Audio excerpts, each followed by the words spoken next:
আসসালামু আলাইকুম। আয়াতম কুকিংয়ে আপনাদের জানাই সকলকে স্বাগতম। আমার আজকের রেসিপি ডিম। তবে ডিম তো অনেকভাবে অনেক ট্রাই করেছো। এইভাবে কি কোনোদিন কেউ ট্রাই করে দেখেছো? এটি একটিবার হলেও ট্রাই করে দেখতে পারো। দেখতে যেমনটাই লোভনীয়, খেতে দুর্দান্ত হয়। এই রেসিপিটি পাতে থাকলে মাছ মাংসকে দূরে ঠেলে শুধু এই রেসিপিটি দিয়েই এক থালা ভাত কখন চট করে খেয়ে নেবেন বুঝতেই পারবেন না। এই রেসিপিটি এতটাই খেতে লোভনীয়, মাছ মাংস একদমই খাওয়া ভুলে যাবেন। তবে যারা ডিম খেতে পছন্দ করেন না তারাও এই রেসিপিটির প্রেমে পড়ে যাবেন, কথা দিচ্ছি। শুধু ভাতের সাথে না, যে কোনো রুটি পরোটা বলো বা লুচির সাথেও সার্ভ করে নিতে পারো, খেতে দুর্দান্ত লাগবে।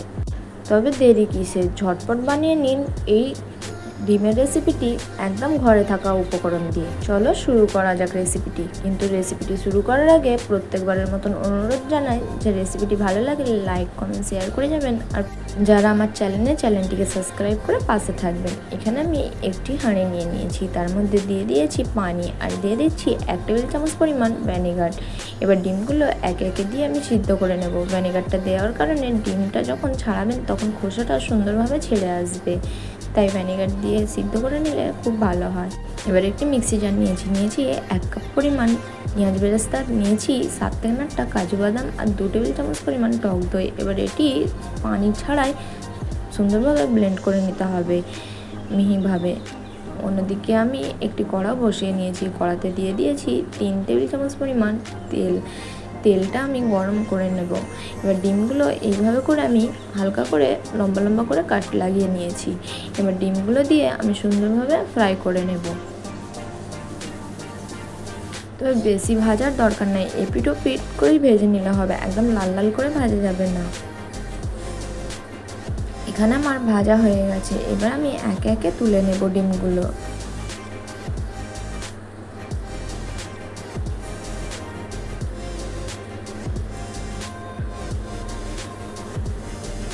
এখানে আমার তোলা হয়ে গেছে, এবার আমি এর মধ্যে দিয়ে দেব আরও অল্প একটু তেল, ওই 2 থেকে 3 টেবিল চামচ পরিমাণ।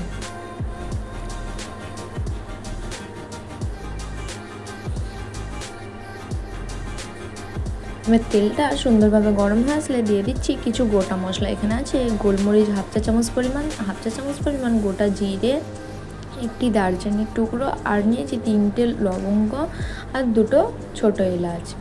এবার তেলের মধ্যে দিয়ে সুন্দরভাবে ফ্রাই করে নেব, যাতে মশলার গন্ধটা তেলের মধ্যে সুন্দরভাবে ছেড়ে আসে। এবার মশলাটা দিয়ে ফ্রাই করা হয়ে গেলে এখানে আমি দিয়ে দেব টমেটো পেস্ট। এখানে আমি টমেটোকে আগে থেকে পেস্ট করে রেখে দিয়েছিলাম, ওই 3টে মিডিয়াম সাইজের। আপনারা চাইলে ছোটো ছোটো করে চপও করে নিতে পারেন।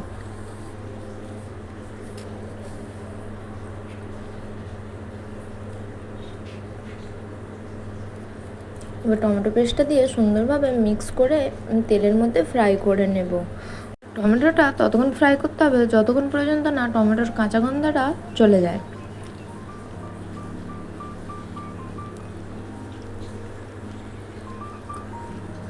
এখানে আমি দিয়ে দেব স্বাদ অনুযায়ী লবণ, যাতে টমেটোটা সুন্দরভাবে তাড়াতাড়ি রান্না হয়ে যায়।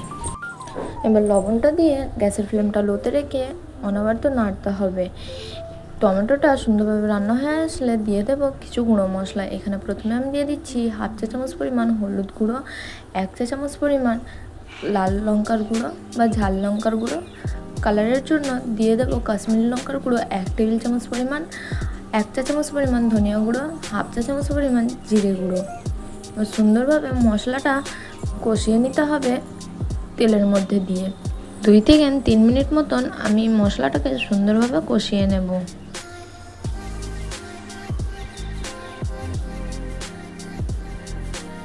এখানে কষানো হয়ে গেছে, এবার দিয়ে দেবো আমি এখানে আদা রসুনের পেস্ট এখানে আমি 1 টেবিল চামচ পরিমাণ দিয়ে দিচ্ছি। এবার আদা রসুনের পেস্টটা দিয়ে সুন্দরভাবে রান্না করে নিতে হবে যতক্ষণ পর্যন্ত না মশলা বা আদা রসুনের কাঁচা গন্ধটা চলে যায়। এখানে আপনারা চাইলে অল্প অল্প পানি দিয়েও এটিকে রান্না করে নিতে পারবেন, তবে গ্যাসের ফ্লেমটা মিডিয়াম টু লোতেই রাখতে হবে।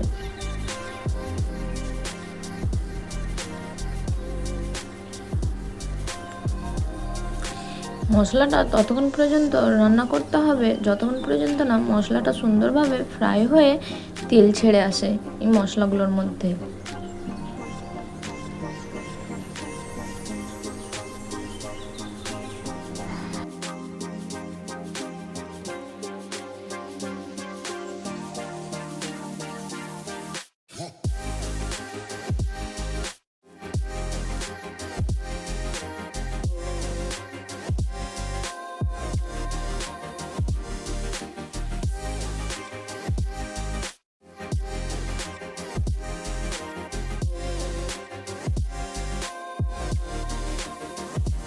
এখানে মশলাটা সুন্দরভাবে কষানো হয়ে গেছে। এরপরে যে আমি দিয়ে দেবো যে পেঁয়াজ বেরেস্তা আর বাদামের পেস্টটা বানিয়ে রেখেছিলাম সেটি,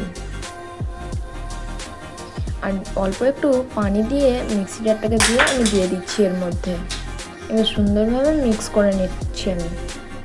এই পর্যায়ে গ্যাসের ফ্লেমটা লোতে রাখতে হবে। ছোট ছোট টিপসগুলো অবশ্যই মাথায় রাখবেন।